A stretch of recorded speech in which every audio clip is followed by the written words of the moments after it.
Welcome to சன்னியா kitchen. எல்லாரும் எப்படி இருக்கீங்க ஃப்ரெண்ட்ஸ்? என்ன வீடியோ என்ன போடலன்னா ஃபீவர் வந்துருச்சு ஃப்ரெண்ட்ஸ், அதனால் போட முடியல. ரொம்ப 10 நாள் 15 நாள் ரொம்ப பாடுபட்டேன்.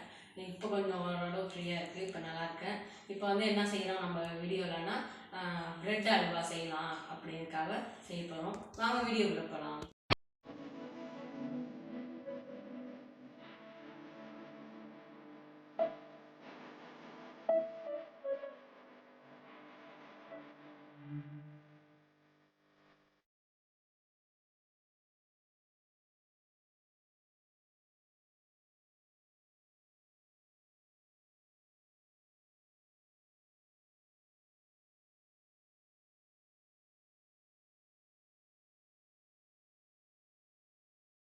அதுக்கு என்னென்ன தேவையான என்ன பொருள்னு பார்க்கலாம். அதுக்கு முன்னாடி வந்து நான் கொஞ்சம் நேரம் பார்த்து ஜாக்கிரதையாக இருந்தீங்க. பிள்ளைங்கள்லாம் கொஞ்சம் கேர்ஃபுல்லாக பார்த்துக்குங்க. எங்கே பார்த்தாலும் ஜுரமாக ஃபீவருமா இருக்குது. நீங்கள் எல்லாம் கேர்ஃபுல்லாக பார்த்து ஜாக்கிரதையாக இருந்துக்குங்க. இப்போ அதுக்கு என்னென்ன தேவையான பொருள்னு பார்த்துக்கலாம் வாங்க.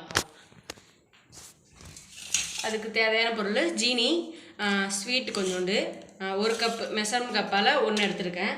அப்புறம் வந்து ஏலக்காய், ஒரு 10 லேஸ் ப்ரெட்டு எடுத்திருக்கேன். ப்ரெட்டு வந்து 10 இந்த ஓரத்தில் வந்து கட் பண்ணிக்கலாம்.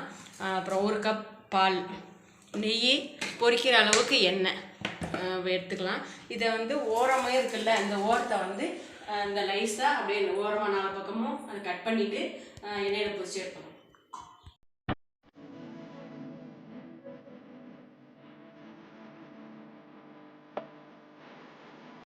இது வந்து இப்போ 2 ஓரத்தில் வந்து எடுத்துட்டேன். இப்போ சூப்பராக அந்த ஃபுல்லாக 4 பக்கமும் அந்த இது ஓரத்தில் எடுத்துட்டேன். அந்த ஓரத்தில் நீங்கள் எடுத்தால் தான் ப்ரெட்டு வந்து நல்லாயிருக்கும். இல்லைன்னு வச்சுக்கிங்களா கலர் அப்படியே கருப்பாக இருக்கும் ப்ரெட்டு. இப்போ வந்து இதை எடுத்து 2ஆக கட் பண்ணிக்கலாம் ஃப்ரெண்ட்ஸ். இது தேவையில்லை, இது வந்து நம்ம ஓரத்தில் கட் பண்ண மாட்டிங்களா, அந்த இது தேவையில்லை. இதை வந்து தூக்கி ஓரமாக வச்சிடலாம். வேணா வாயில் போட்டுக்கலாம், வேணா வாயில் கூட போட்டுக்கலாம். இப்போ வந்து எண்ணெய் சட்டி வச்சுருக்கேன். இது பொரிக்கிறதுக்கு மட்டும் கொஞ்சோண்டு எண்ணெய் ஊற்றிக்கலாம். லைட்டாக தேவையான அளவு பொரிக்கிற அளவுக்கு எண்ணெய் ஊற்றிக்கிங்க. பொரித்த பிறகு நம்ம செஞ்சுக்கலாம். எண்ணெய் சூடு வரட்டும். எண்ணெய் சூடு வந்தோடனே ஒன்று ஒன்றா போட்டு எடுத்துடலாம். எண்ணெய் சட்டி சூடாகிட்டு இப்போ வந்து ப்ரெட்டை போட்டுக்கலாம். நம்ம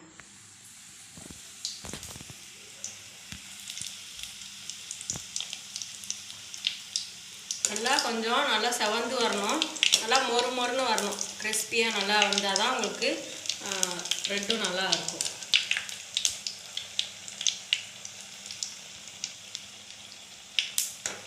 இது வந்து நல்லா இதாக வரணும். ரொம்ப நீங்கள் வந்து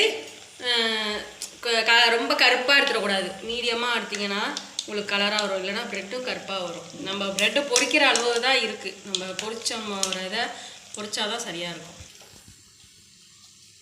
இது ப்ரெட்டை வந்து பொரிச்சாச்சு, போதும் இந்தமாரி இருக்கும். இது வந்து நல்லா எடுத்துட்டு நம்ம இது பண்ணிக்கலாம். மாற்றியாச்சு. அடுத்த இது பொரிச்சு எடுத்துக்கலாம். நான் இப்போ எல்லாத்தையும் பொரிச்சிட்டு நான் காமிக்கிறேன். இப்போ வந்து நல்லா பாவு வந்து நல்லா இதாகிடுச்சு பாருங்கள். இப்போ வந்து அந்த இது இப்படி இருக்கணும். இந்தமாரி இருந்தால் தான் இந்த பிசு தன்மை இருக்கணும். இது இப்படி கையை வச்சா இப்படி இருக்க பாருங்கள், பிசுன்னு இருக்கா, அது மாதிரி இருக்கணும். இப்போ வந்து நம்ம ஏலக்காய் 4 போட்டுக்கலாம். 4 ஏலக்காய் உடச்சி வச்சுருக்கிறத போட்டுட்டு அதுக்கப்புறம் அது கொஞ்சம் இது ஆகணுன்னே நம்ம வந்து ப்ரெட்டை போட்டு எடுத்துக்கலாம். கொஞ்சம் கிண்ட தான் லேட்டாகும். ஆனால் நம்ம வந்து குலோப்ஜாம் பாவு இப்போ இது பண்ணுறோம்ல, அதேமாரி தான், அதே மெத்தடு தான். உங்களுக்கு முட்டாய் பதம் அந்த இதெல்லாம் தேவையே இல்லை. இதேமாரி செஞ்சுக்கிட்டால் ஓகே தான், இது போதும். இதை வந்து இப்போ வந்து ப்ரெட்டு நம்ம போட்டிருக்கோம், பொரிச்சு எடுத்துருக்கோம்ல, அந்த ப்ரெட்டை போட்டுருவோம். இப்போ வந்து ப்ரெட்டை இப்படி போட்டு கொஞ்சமாக போட்டு ஒன்றா 2 போட்டு அப்படியே எடுத்துடலாம்.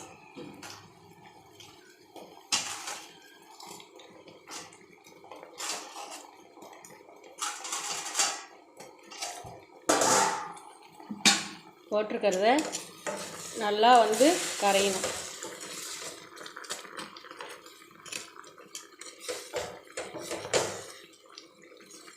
அந்த ஜீரா பாவில் வந்து நல்லா முங்கி நல்லா அது அப்படியே பிரிஞ்சு வரணும். அது ஊறி பிரிஞ்சு வரும்பாங்களா, அதுமாரி ஊறி பிரிஞ்சு வரணும். பிரிஞ்சு வந்த பிறகு பார்க்கலாம். இப்போ வந்து நெய் ஊற்றிக்கலாம். இப்போ எண்ணெய் கல் சூடு பண்ண இந்த தாளிக்கிற கரண்டியை சூடு பண்ணிக்கலாம். இப்போ வந்து பாதாம் பருப்பு, முந்திரி பருப்பு எடுத்துருக்கேன். உங்களுக்கு வேணும்னா பாதாம் பருப்பு வந்து ஆப்ஷன் தான், வேணும்னா எடுத்துக்கலாம், இல்லைனா முந்திரி பருப்பு போட்டுக்கலாம். இப்போ வந்து ரெடி ஆகிட்டுருக்கு. இப்போ கொஞ்சம் இதாக இருக்குது. அடுத்தது வந்து கொஞ்சம் பால் ஊற்றி நம்ம வந்து கிண்டிக்கலாம். இப்போ வந்து இதில் நெய் போட்டுக்கலாம். இப்போ பாதாம் பருப்பும் முந்திரி பருப்பும் போட்டுட்டேன்.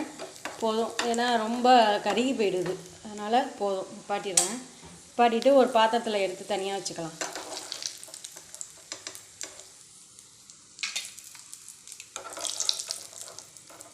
அப்புறமா இந்த நெய்யை எடுத்து நம்ம இதில் ஊற்றிக்கலாம்.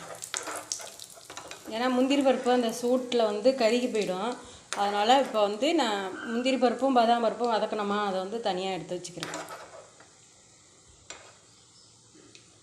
அவ்வளோதான், இது இருக்கட்டும். இப்போ வந்து இதில் பால் ஊற்றிக்கலாம். கொஞ்சம் நல்லா திக்காக பாலாக எடுத்து ஊற்றிக்கிங்க.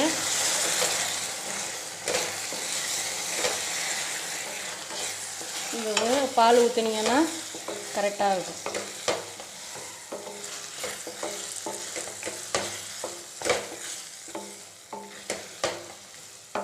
திக்கான பாலை கொஞ்சம் லைட்டாக ஊற்றிக்கிட்டிங்கன்னா கரெக்டாக இருக்கும்.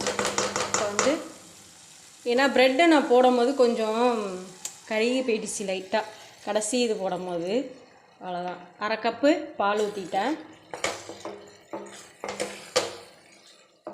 பால் ஊற்றிட்டு அடுத்தது நம்ம முந்திரி பருப்பும் பாதாம் பருப்பும் வறுத்து வச்சுருக்கோம்ல, அதை போட்டுக்கலாம். இப்போ வந்து லைட்டாக ஃபுல்லில் வச்சுக்கிறேன். சிம்மில் வச்சுருந்தேன், இப்போ ஃபுல்லில் வச்சுருக்கேன். அதனால் உங்களுக்கு லைட்டாக இந்த கருப்பாக இருக்கிறது தெரியுது, அந்த இதாக இருக்குது. கடைசி 2 போடும் போது லைட்டாக கருகி போயிடுச்சு.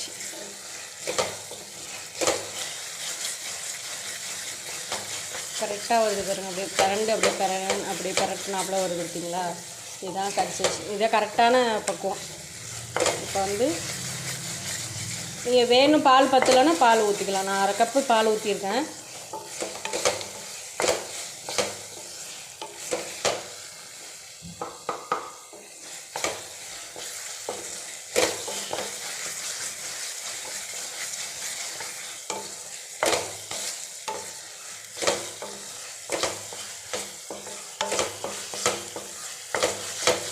அவ்வளோதான், இதை வந்து நெய் வச்சுருக்கோம்ல, அதை எடுத்து ஊற்றிக்கலாம். அதில்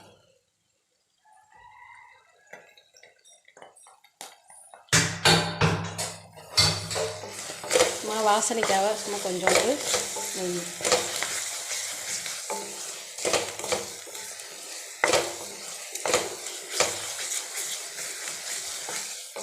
அவ்வளோதான், சூப்பராக ரெடி ஆயிடுச்சு ப்ரெட் அல்வா.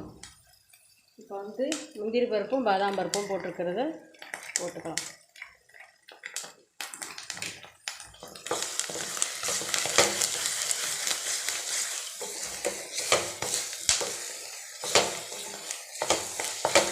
அவ்வளோதான், ஆஃப் பண்ணிடலாம் அடுப்பை. ஹாய் ஃப்ரெண்ட்ஸ், நம்ம வீடியோவில் சுவையான சூப்பராக ஒரு ஸ்வீட் பிரெட் அல்வா செஞ்சாச்சு ஃப்ரெண்ட்ஸ். இந்த வீடியோ செஞ்சு இப்போ நீங்கள் பாருங்கள், நல்லா சூப்பராக இருக்கும். நாங்கள் டேஸ்ட் பார்த்தாச்சு. இந்த வீடியோ பிடிச்சிருந்தா லைக் பண்ணுங்கள், ஷேர் பண்ணுங்கள், கமெண்ட் பண்ணுங்கள், மறக்காம சப்ஸ்கிரைப் பண்ணிட்டு பெல் பட்டன் அமைக்க ஆல் கொடுத்தீங்கன்னா நான் போடுற வீடியோஸ் நோட்டிஃபிகேஷனாக வந்துகிட்டே இருக்கும். என் வீடியோ மிஸ் பண்ணாமல் பார்க்கலாம். ஓகே, பாய், டேக் கேர்.